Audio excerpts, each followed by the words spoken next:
대림절 셋째 주일인 오늘 우리가 함께 보실 하나님 말씀은 데살로니가 전서 5장 16절에서 24절까지 말씀입니다.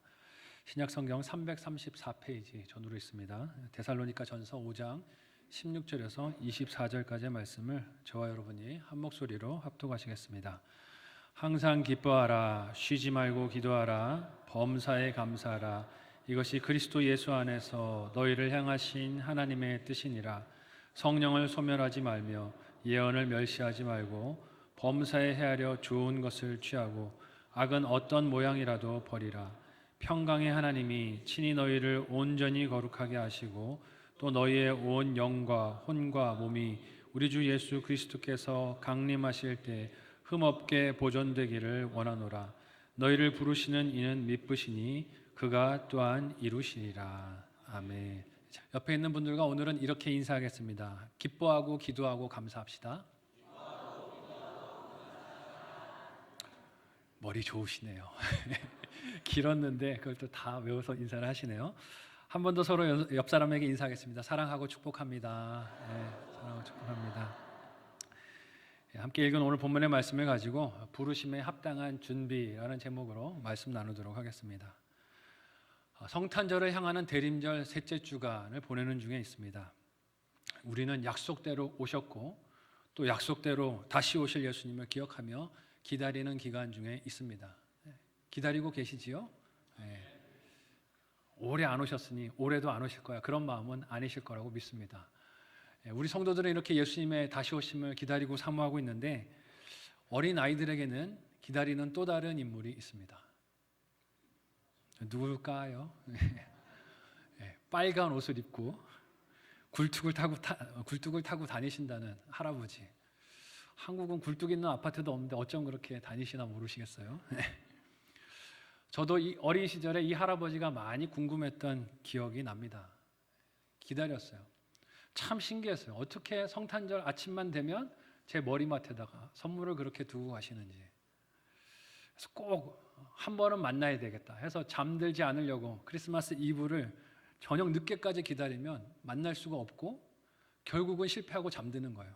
잠들면 아침에 일어나면 머리맡에 여전히 변함없이 선물이 놓여 있습니다.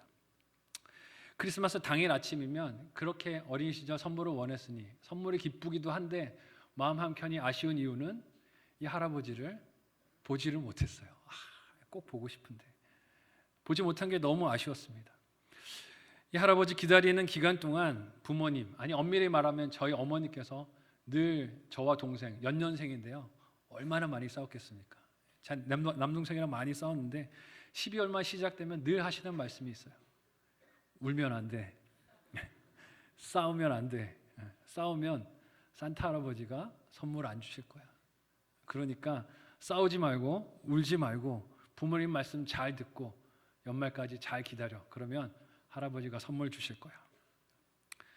그래서 많이 떨었던 기억이 납니다. 12월만 되면 선물 못 받을까 봐.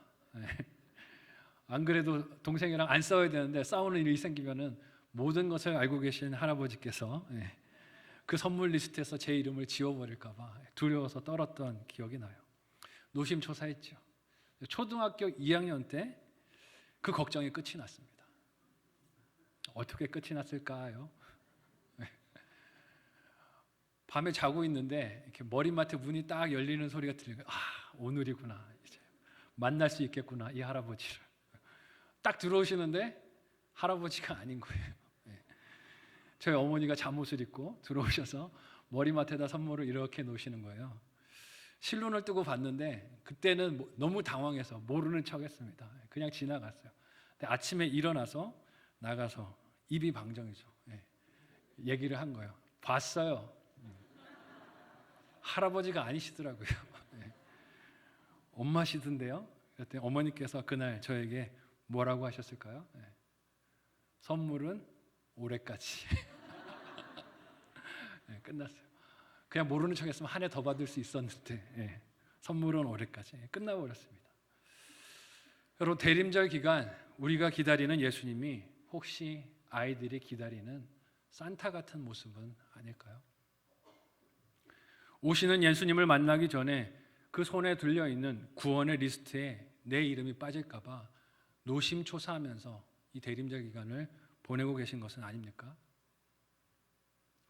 누가 착한 성도인지 나쁜 성도인지 다 아시기 때문에 잠잘 때나 일어날 때 내가 한 일들을 다 아는 예수님이시기에 울지 말아야지, 기뻐해야지, 기도해야지, 감사해야지 하는 마음으로 두려워 떨고 계신 것은 아니세요? 주님 명하시는 기뻐함과 감사함과 기도가 아니라 구원을 잃을까 봐 걱정하면서 기뻐하려고 몸부림치고 기도하려고 애를 쓰고 감사하기 위해서 내 마음을 쥐어짜고 계신 것은 아닙니까? 그 리스트에 들어가기 위해서 그 일을 해야 한다라고 착각하고 계신 것은 아니세요? 만일 그렇다면 우리가 주님을 기다리고 있는 이 대림절 기간은 기쁨보다 무엇이 가득할까요? 걱정과 염려가 가득하겠죠. 내 이름이 그 리스트에서 빠지면 어떡하나, 선물 주시는 그 리스트에서 내 이름이 빠지면 어떡하나 하는 걱정과 염려로 우리의 마음이 짓눌릴 것입니다. 그러나 바울은 그런 걱정을 주려고 데살로니가 성도들에게 이 편지를 쓰고 있는 게 아니었습니다. 믿음의 싸움을 감당하고 있었던 데살로니가의 성도들에게 바울이 마지막 장에 이르러서 권면하며 다시 뵐 그날, 주님을 다시 만날 그날을 준비하도록 당부하는 것이 무엇입니까? 이를 통해서 하나님께서 우리를 성도로 부르시고 우리가 그 뜻에 합당하게 주님 만날 그날을 준비하는 마음이, 자세가 무엇인지 생각하고 적용하는 이 대림절 셋째 주가 되시기를 예수님의 이름으로 축복합니다. 첫 번째로요, 기쁨과 기도와 감사로 준비해야 한다라고 말씀하세요. 함께 오늘 보면 16절에서 18절을 같이 한 목소리로 읽어보도록 하겠습니다. 같이 읽습니다. 시작. 항상 기뻐하라, 쉬지 말고 기도하라, 범사에 감사하라. 이것이 그리스도 예수 안에서 너희를 향하신 하나님의 뜻이니라. 아멘.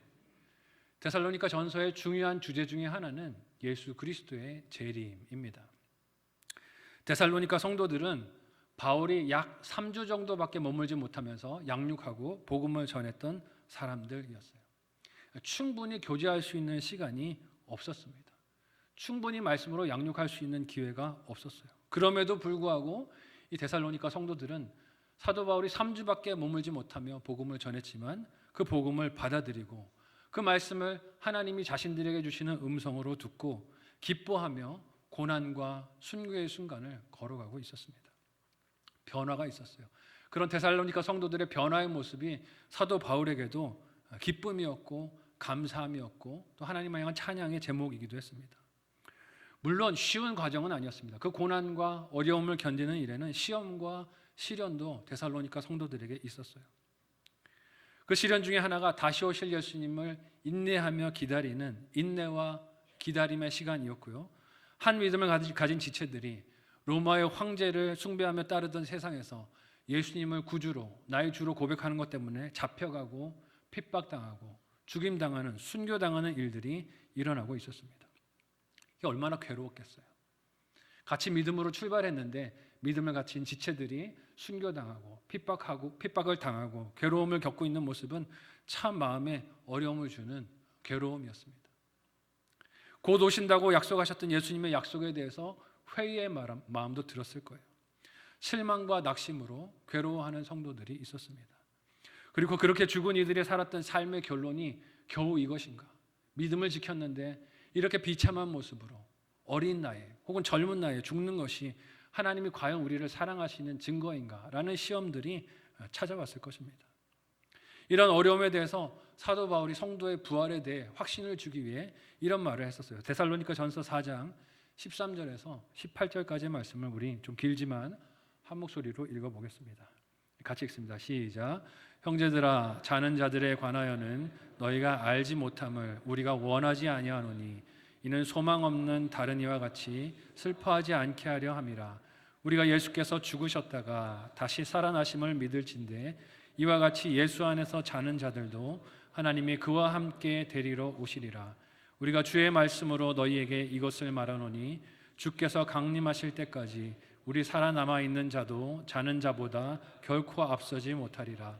주께서 호령과 천사장의 소리와 하나님의 나팔 소리로 친히 하늘로부터 강림하시리니 그리스도 안에서 죽은 자들이 먼저 일어나고 그 후에 우리 살아남은 자들도 그들과 함께 구름 속으로 끌어올려 공중에서 주를 영접하게 하시리니 그리하여 우리가 항상 주와 함께 있으리라.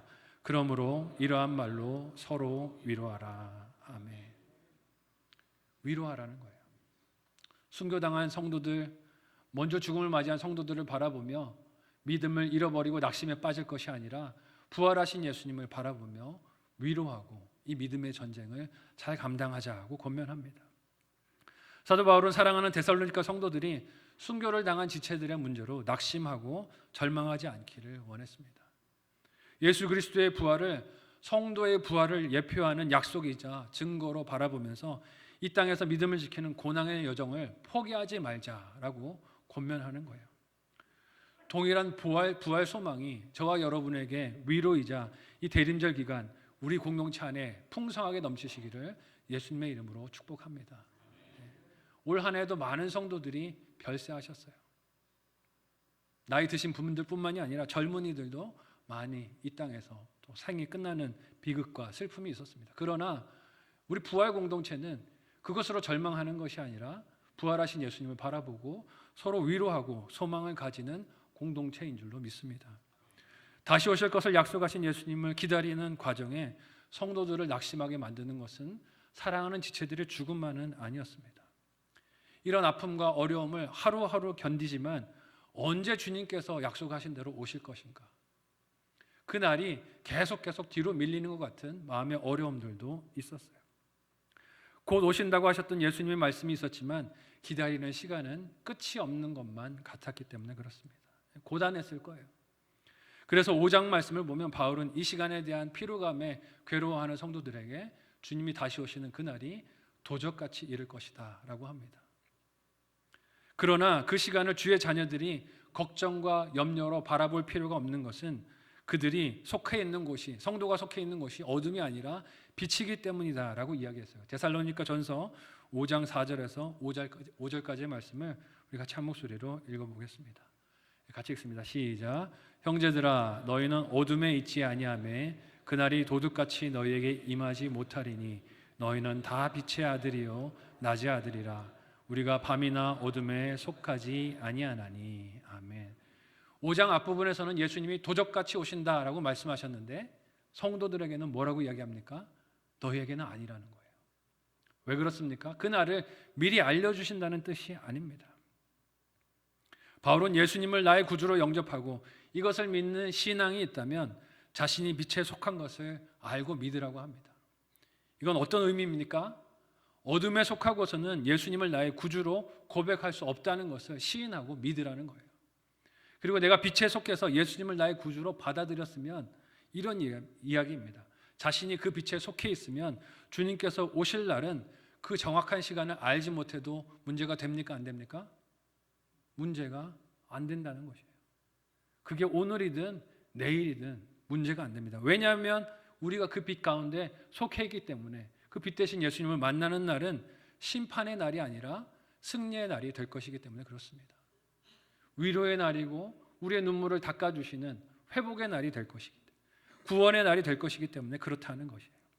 그래서 그 만남을 준비할 중요한 적용이자 방법으로 오늘 말씀이 우리에게 알려주는 방법이 무엇입니까?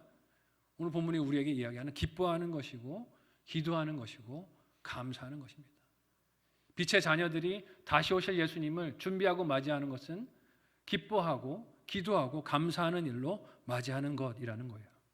하지만 어려움과 고난이 많은 이 세상에서 누가 과연 오늘 말씀처럼 항상 기뻐할 수 있겠습니까? 그렇게 하기가 너무 힘들어요. 쉬지 말고 기도할 수 있겠습니까? 그렇게 하기도 너무 힘들죠. 범사에 무슨 뜻입니까? 모든 일에 감사하라는 거예요. 좋은 일만 감사하는 것이 아니라 힘든 일에도 때로는 육신의 고통이 찾아와도 아픔이 찾아와도 거기서 감사해야 한다는 거예요. 근데 누가 그렇게 할 수 있겠어요? 사람은 이 일을 하기가 참 어렵습니다. 특별히 가만히 앉아서 수동적으로 있으면 그렇게 할 수 없어요. 항상 기뻐하기 위해서는 어떻게 해야 합니까? 나를 슬픔 속으로 끌어내리려는 상황과 사건을 예수 그리스도 안에서 다시 발견하고 다시 해석해서 기쁨의 사건으로 보는 적극적인 믿음의 활동이 있어야 합니다. 그래야 기뻐할 수 있어요. 가만히 있는다고 기뻐할 수 있는 것이 아닙니다. 믿음의 전쟁을 해야 기뻐할 수 있어요. 쉬지 말고 기도하는 일도 어떻습니까? 기도라는 것이 영혼의 호흡이고 하나님과의 대화라고 하는데, 이는 물리적으로 교회에만 와서 기도해야 한다는 의미가 아닙니다. 만일 그래야 한다면 우리의 일상을 어떻게 살 수 있겠어요? 직장 생활 할 수 없죠. 이는 우리가 일상에서 하는 일도, 여러 가지 시간들도, 쉼을 갖는 순간도, 사역과 봉사하는 시간에도 늘 하나님과 대화하며 기도하는 마음으로 그 일들을 임하고 감당하라는 것입니다. 왜 그렇게 해야 합니까? 그렇게 해야 이어서 등장하는 범사에 감사할 수 있기 때문에 그래요. 기뻐하고 기도해야 범사에 일어나는 일들을 볼 때, 하나님께서 이 일들로 내 믿음을 다듬어 가시는구나, 내 구원을 완성해 가시는구나, 토기장의 손길로 내 삶을 아름다운 작품으로 빚어가고 계시는구나 하는 것을 보고 깨닫고 믿을 수 있기 때문에 그렇습니다. 그래서 이 기쁨과 이 기도와 이 감사는 구원을 받아내기 위한 자격 시험이나 좋은 선물인 구원을 받을 만한 일을 체크했는지 확인하는 체크리스트가 아니에요. 그것을 가지고 내 구원을 보장하려고 몸부림치라는 뜻이 아닙니다. 이런 일들을 하지 않으면 구원받을 기대를 하지 말라는 경고의 말씀도 아니에요. 이는 다시 오실 예수님과의 만남을 앞두고 성도가 이를 힘쓰지 않으면 깨달을 수 없는 하나님과의 관계성을 보여주는 것입니다. 기뻐하지 않으면, 기도하지 않으면, 감사하지 않으면 고난 중에서도 내 삶을 사랑으로 만지시는 하나님을 깨달을 수 없기 때문이에요. 그래서 이 하나님을 깨달아 알고 이 사랑 안에 걸어가라고 기뻐하고 기도하고 감사하라고 명령하는 줄 믿으시기를 바랍니다. 이 일들을 가지고 구원을 쟁취하라는, 벌으라는 뜻이 아니에요. 바울도 이런 하나님의 사랑을 의심하게 만드는 많은 괴로움과 고난들을 만났었습니다. 요즘 우리가 날마다 묵상하고 있는 빌립보서 말씀을 보면 어떻습니까? 복음을 전하다가 감옥에 갇혔어요. 복음을 전했는데 하나님이 자신의 삶을 감옥에 갇혀지게 만드셨어요. 슬퍼하게 만드는 시험들이 찾아오죠.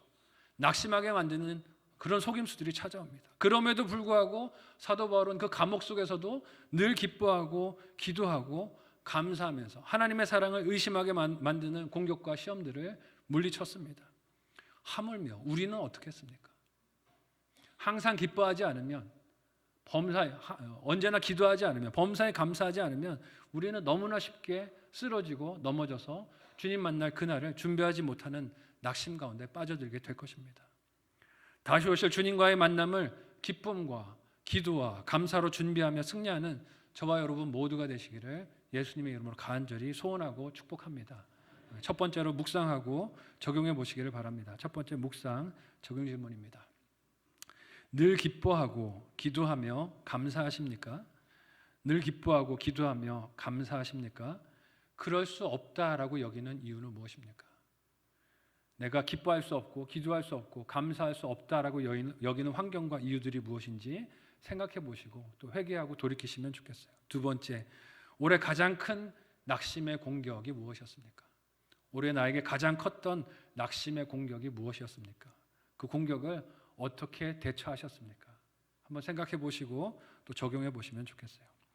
두 번째로, 성령님께 순종하며 약속을 이루실 하나님을 신뢰함으로 이 기다림의 때를 잘 보내야 한다라고 하나님이 말씀하십니다. 함께 19절에서 22절까지의 본문을 한 목소리로 읽어보겠습니다. 같이 읽습니다. 시작. 성령을 소멸하지 말며 예언을 멸시하지 말고 범사에 헤아려 좋은 것을 취하고 악은 어떤 모양이라도 버리라. 아멘.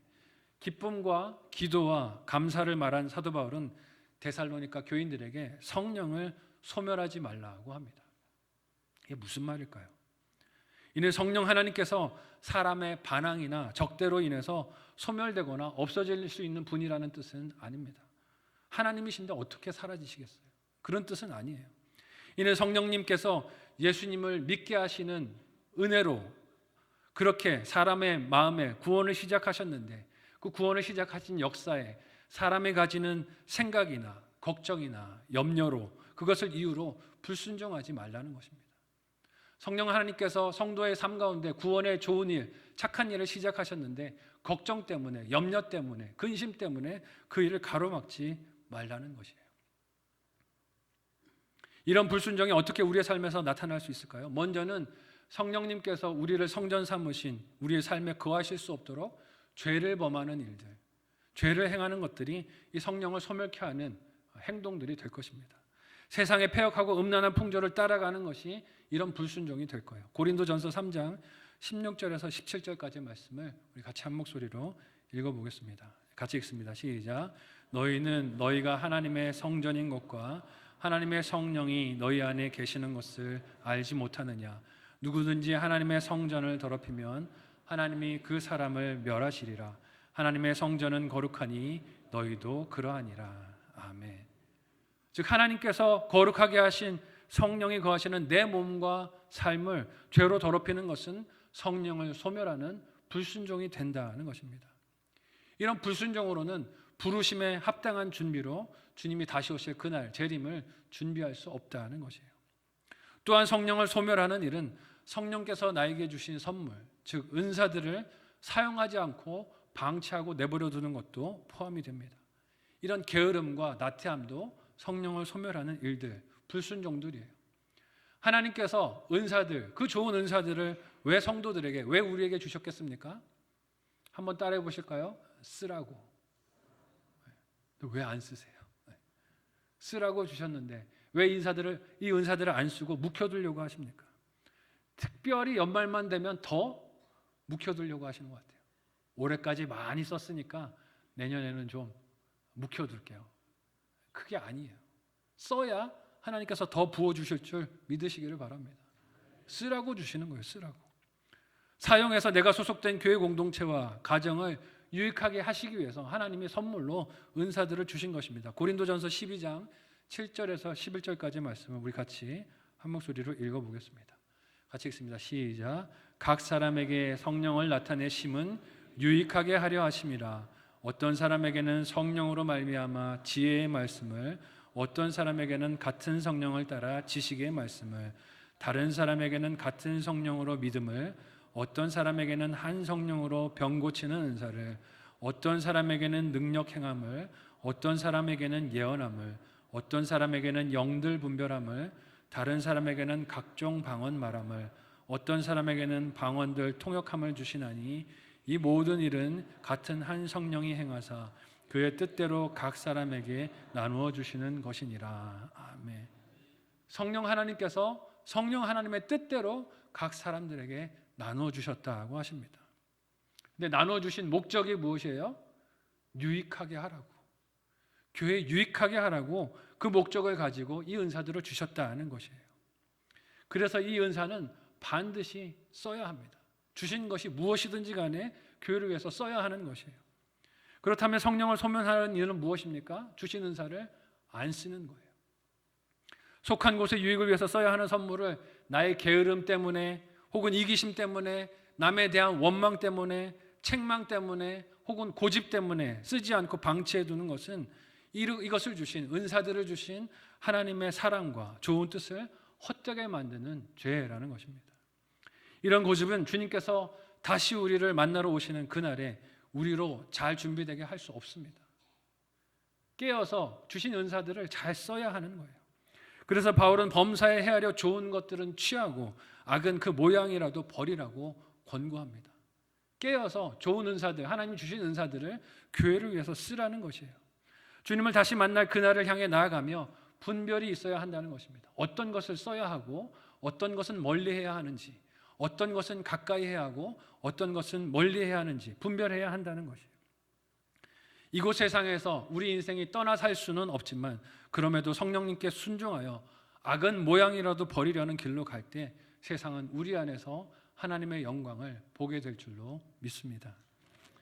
이런 하나님의 기대와 뜻을 따르고 싶지 않은 사람이 어디 있겠어요?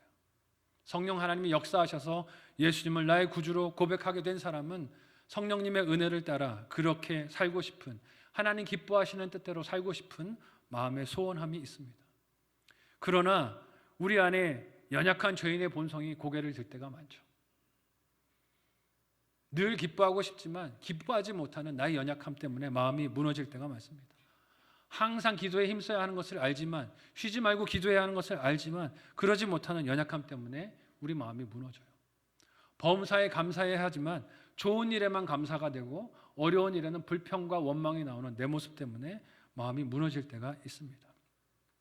연약한 죄인의 본성인 고개를 들고 질투와 게으름, 음란과 분쟁, 중독과 낙심의 유혹에 넘어질 때면 나 스스로도 나를 포기하고 싶어요. 아유, 못하겠다. 너는 진짜 구제불능이구나 하고 나 자신에 대해서 낙심하는 마음이 올라옵니다. 이는 데살로니가 성도들도 그들 마음에 겪는 괴로움이고 아픔이었을 것입니다. 이에 대해서 바울이 오늘 본문 마지막 절에서 어떤 하나님의 은혜를 말하며 힘을 내자 하고 격려합니까? 함께 오늘 본문 마지막 23절에서 24절까지의 내용을 한 목소리로 읽어보겠습니다. 같이 읽습니다. 시작. 평강의 하나님이 친히 너희를 온전히 거룩하게 하시고 또 너희의 온 영과 혼과 몸이 우리 주 예수 그리스도께서 강림하실 때 흠없게 보존되기를 원하노라. 너희를 부르시는 이는 미쁘시니 그가 또한 이루시리라. 아멘. 누가 이루신다고요? 그가. 하나님이 이루실 줄 믿으시기를 바랍니다. 옆 사람에게 이렇게 인사하겠습니다. 하나님이 이루십니다. 하나님이 이루세요. 거울을 보면 내 스스로를 바라보면 아이고 인간아 하고 한숨이 나오지만 하나님이, 내가 아닌 하나님이 이 구원을 이루십니다. 바울은 기뻐하고 기도하고 감사하며 성령의 명령에 순종할 것을 데살로니가 교인들에게 당부하면서도 이 일을 그들 사람의 힘으로 이룰 것이라 라고 말하지 않습니다. 하나님이 이루실 것이다. 우리를 성도로 부르신 하나님께서 이 일을 완성해 갈 것이니 믿음으로 힘을 내자라고 격려합니다. 그들을 온전히 거룩하게 이루시는 주체는 결코 사람이 아니라 평강의 하나님께서 친히 그 일을 하실 것이란 약속입니다. 이를 믿는 것이 부르심에 합당하게 주님 다시 오실 그 기다리는 것인 줄 믿으시기를 바라요. 나를 믿는 게 아니라 예수님을 기다리는 것이, 또 하나님의 완성을 기다리는 것이 성도의 사명입니다. 내 힘으로 이 일을 해야 한다면 얼마나 무겁고 버겁고 괴로운 짐입니까? 앞에서 말로는 설교를 이렇게 하지만 날마다 우리가 기뻐하고 기도하고 감사합시다라고 말을 하지만 제가 제 자신을 봐도 불을 보듯 뻔해요. 뒤돌아서서 내일이 되면 또 어려운 일이 생기면 불평의 말이 제 입에서 튀어나올 겁니다. 기뻐하자라고 말하지만 기뻐하지 못할 이유들을 바라보고 원망과 불평이 제 마음 안에서 튀어올라올 때가 많을 거예요. 낙심의 말이 먼저 뱉어지는 연약함을 날마다 경험할 것입니다. 성령 하나님께 순종하기보다는 고집스럽고 완악한 마음으로 주신 은사를 쓰지 않고 묵혀두려는 고집스러운 마음, 고집스러운 언행이 내 삶에서 보이게 될 것입니다. 그러나 바울은 이렇게 연약하고 변화가 더딘 것만 같은 우리를 포기하시지 않는 하나님을 보자고 합니다. 나는 포기하지만 누구는 포기하지 않아요? 하나님은 포기하지 않습니다. 나는 절망하고 낙심하지만 하나님은 절망하지 않으시고 낙심하지 않으십니다. 이렇게 더딘 것만 같은 변하지 않는 우리를 포기하지 않고 바라보시는 하나님, 평강을 주시는 하나님, 고집스러운 우리들을 온전히 거룩하게 하시는 하나님을 바라보라고 오늘 말씀이 우리에게 권면합니다. 그 하나님이 오늘 우리가 읽은 말씀 마지막 24절에 어떤 분이라고 소개합니까? 너희를 부르시는 이는, 한번 따라해 볼까요? 미쁘시다. 미쁘시다라는 말의 뜻이 무엇입니까? 약속하신 것은 바꾸지 않는다는 것이에요. 한번 뜻을 정하신 것은 변하지 않는다는 것입니다. 사람은 변하지요. 사람은 이 사람 앞에서 이 말을 했다가 저 사람 앞에 가면 그 말이 바뀝니다. 상황이 달라지면 했던 약속들도 말들도 변하지요. 하지만 하나님은 그런 분이 아니시라는 것이에요. 사람처럼 상황에 따라 이 말 저 말을 바꾸는 분이 아니라는 것을 잊지 말라는 것입니다. 그 신실하신 하나님께서 성령 하나님을 보내셔서 우리로 예수님을 나의 구주로 그리스도로 고백하게 하셨다면 그 구원을 온전히 완성하시고 이루실 줄 믿는 저와 여러분들이 되실 수 있기를 바랍니다. 그러므로 산타 할아버지를 걱정하는 아이들과 같이 주님 오실 그날을 걱정하지 않는 저와 여러분들이 되실 수 있기를 바랍니다. 조금 기뻐하지 못했다고 내 이름이 그 리스트에서 지워질까 봐 눈물 짓고 괴로워하지 않는 저와 여러분들이 되셨으면 좋겠어요. 우리 예수님은 산타 할아버지가 아니십니다. 함부로 그 이름을 생명록에서 지우지 않으십니다.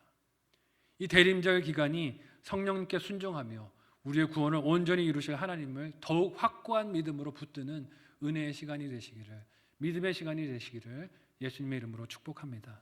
한번 생각하고 적용해 보시기를 바랍니다. 마지막 묵상 적용 질문을 드립니다.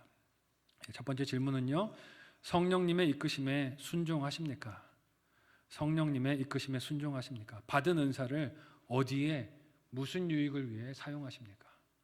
받은 은사를 어디에 무슨 유익을 위해서 사용하고 계십니까? 두 번째, 하나님께서 구원을 온전히 이루실 줄 믿습니까? 하나님께서 구원을 온전히 이루실 줄 믿습니까? 불안을 느낀다면 이유가 무엇일까요? 오늘 내가 그 하나님의 구원하시며 불안을 느끼고 염려하고 걱정한다면 이유가 무엇일지 말씀을 통해 잘 돌아보실 수 있기를 바랍니다. 여러분, 예수님께서 약속대로 우리에게 오실 것입니다. 지금 오고 계십니다. 이를 믿고 기다리는 것은 그저 가만히 앉아 수동적으로 내가 한 일들을 돌아보며 그것이 착한 일이었는지 나쁜 일이었는지 걱정하는 것이 아닙니다. 내가 했던 말들이 주님의 뜻에 합한 것인지 아닌지 걱정하면서 죄책감에 빠져서 하루하루를 괴롭게 사는 것이 기다리는 모습이 아닙니다. 우리를 성도로 부르신 하나님의 은혜에 합당한 모습으로 다시 만날 주님을 기다리며 준비하는 것은 적극적으로 내게 주어진 삶을 사는 거예요. 어떻게 사는 것일까요? 기뻐함으로 사는 거예요. 쉬지 않고 기도함으로 사는 것입니다. 범사에 감사함으로 사는 것이 주님을 그렇게 잘 준비하고 기다리는 삶을 오늘 살아내는 것입니다. 이 사명은 오늘 본문의 말씀과 같이 항상 기뻐하고 쉬지 않고 기도하고 범사에 감사함으로 그 순종으로 감당할 수 있습니다. 우리가 그렇게 할 수 있는 이유는 우리의 장래가 우리의 불완전하고 변덕 많은 언행에 달려 있는 것이 아니라 우리 안에 믿음을 주시고 구원의 일을 시작하신 그 하나님의 변함없으신 신실하심이 우리의 삶을 붙들고 인도해 가시기 때문입니다. 이 하나님을 믿음으로 붙들고 의지하며 이 대림절 기간에 부르심에 합당한 준비로 이 기간을 채우는 저와 여러분이 되시기를 예수님의 이름으로 간절히 축복합니다. 아멘. 함께 기도하겠습니다. 오늘 말씀을 기억하며 함께 기도할 때 올 한 해 우리의 삶을 돌아보기 원합니다. 나의 입술에 기쁨이 많았습니까? 슬픔이 많았습니까? 기도가 많았습니까? 좌절과 절망이 많았습니까? 감사가 많았습니까? 불평과 원망이 많았습니까? 회개하기를 원합니다. 다시 깨어 하나님 주님 오시는 그날을 우리가 기쁨으로 기도로 감사로 준비하는 하나님 백성되게 도와주옵소서. 우리 삶이 결코 하나님의 손에서 떨어지지 아니함을, 하나님이 우리를 결코 놓지 아니함을 믿음으로 바라보고 어떤 상황에서도 기뻐하고 어떤 문제에서도 늘 기도하며 또 범사에 감사하는 이 승리로 주님 오실 그날을 맞이하고 준비하는 우리가 되게 도와달라고 간절한 마음으로 합심하여 기도하도록 하겠습니다. 하나님 은혜를 감사합니다. 우리를 사랑하셔서 예수님을 나의 구주로 영접하게 하여 주시고 하나님 그 구주 되신 예수님을 그리스도로 나의 구원주로 모시고 살게 해주셨는데 끊임없이 이 땅을 살면서 걱정하고 근심하고 염려하며 기뻐하지 못하였고 기도하기보다 하나님 낙심하며 감사하기보다 원망과 불평하였던 우리의 입술을 회개하오니 주여 용서하여 주옵소서. 다시 오늘 주신 말씀을 내게 들려주시는 하나님의 음성으로 알고 성령 하나님을 소멸치 아니하며 우리가 깨어 기도하고 하나님의 부르심에 순종하여 사명 감당하기를 원합니다. 항상 기뻐하고 쉬지 않고 기도하고 범사에 감사함으로 주님 다시 오시는 그날을 기쁨으로 맞이하는 우리가 되게 도와주옵소서. 하나님 그날 우리의 믿음을 완전히 세우실 온전히 세우실 하나님을 우리가 믿음으로 바라보기를 원하오니 주님 연약한 내 모습 보지 아니하고 신실하신 하나님을 바라보며 오늘도 믿음의 여정에서 승리하는 모든 하나님의 백성들 되도록 은혜 더하여 주옵소서. 감사하며 예수님의 이름으로 기도합니다. 주님 다시 오시는 그날을 우리가 기뻐함으로 준비하게 도와주옵소서. 범사에 감사할 수 있도록 도와주시고 항상 기도함으로 그날을 준비하는 우리가 되도록 인도하여 주옵소서. 하나님 기뻐하지 못하고 슬퍼하였던 나의 모습들, 불신의 모습들을 회개합니다. 기도해야 했지만 기도보다 걱정과 염려하였던 나의 모습을 회개합니다. 범사에 감사해야 했지만 좋은 일들에만 약간 기쁜 척했고 감사하는 척했고 힘든 일에는 원망하였던 나의 모습을 회개하오니 주여 용서하여 주시고 주님 다시 오시는 그날까지 우리가 기뻐함으로 기도함으로 감사함으로 깨어 준비하며 그날을 맞이하도록 인도하여 주시옵소서. 오늘도 하나님 은혜에 감사하여 예물 드리오니 하나님 기쁨으로 연락하여 주옵소서. 예수님의 이름으로 간절히 기도하옵나이다. 아멘.